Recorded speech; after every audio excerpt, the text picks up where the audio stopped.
তিনি বললেন অশক্ত শরীর, কিন্তু সৌগতদা কখনোই অথর্ব নন, সবসময় চিরতরুণ। তিনি বললেন যে আমার শ্রেষ্ঠ বিধায়ক হচ্ছে সায়ন্তিকা।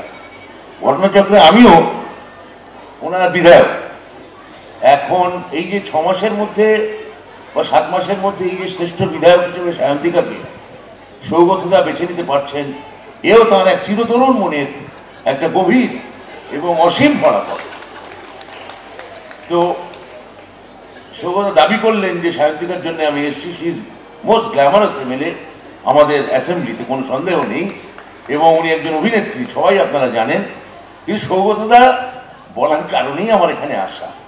সঙ্গে আপনি বলতে পারেন দোহারের কাজ, মূল গায়ক সৌগতদা, কিন্তু একাকী গায়কের নহে তো গান, একজন দোহার লাগবে, একজন বাজনদার লাগবে, সেই কাজটি সায়ন্তিকা করেছে। আমি দুজনকেই অনেক ধন্যবাদ। সৌগত রায় শ্রেষ্ঠ বিধায়ক বলছেন সায়ন্তিকা বন্দ্যোপাধ্যায়কে, আর জানিয়ে খোঁচা দিচ্ছেন শিক্ষামন্ত্রী ব্রাত্য বসু। কিন্তু সায়ন্তিকা বন্দ্যোপাধ্যায় তিনি কার পক্ষে, সৌগত নাকি শিক্ষামন্ত্রী? তিনি বলছেন আমি মমতা বন্দ্যোপাধ্যায়ের পক্ষে।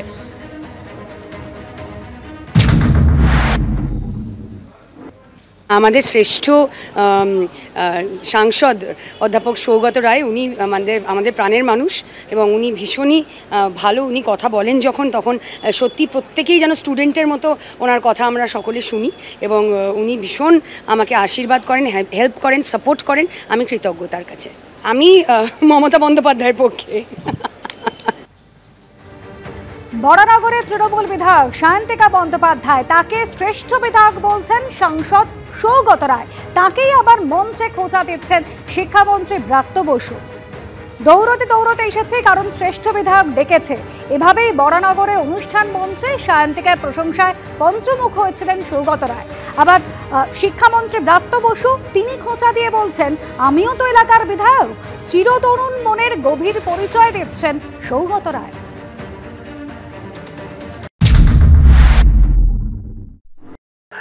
সৌগতদার যদি রবিনা ট্যান্ডন ভালো লাগে, সায়ন্তিকা দেবীকে সেরা এ মনে হয়, এমএলএ মনে হয়, আর সবে 1 বছরের মধ্যে সেরা মনে হচ্ছে। আচ্ছা, আর মদন মিত্রকে যদি ওয়াস্ট মনে হয়, ব্রাত্য বসুকে উনি যদি ব্রাস্টের তালিকায় রাখেন, এটা আমাদের কিছু করার নেই। রবিনা ট্যান্ডনকে অনেক দিন ধরেই সৌগতদা ভালোবাসেন, এবং সৌগতদার এই ধরনের আছে আর কি স্বভাব গুণ, এসব নিয়ে আর বলতে চাই না।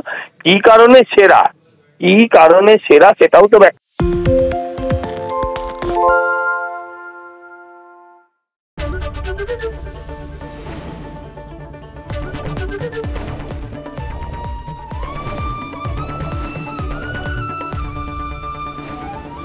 এবিপি আনন্দ, এগিয়ে থাকে, এগিয়ে রাখে।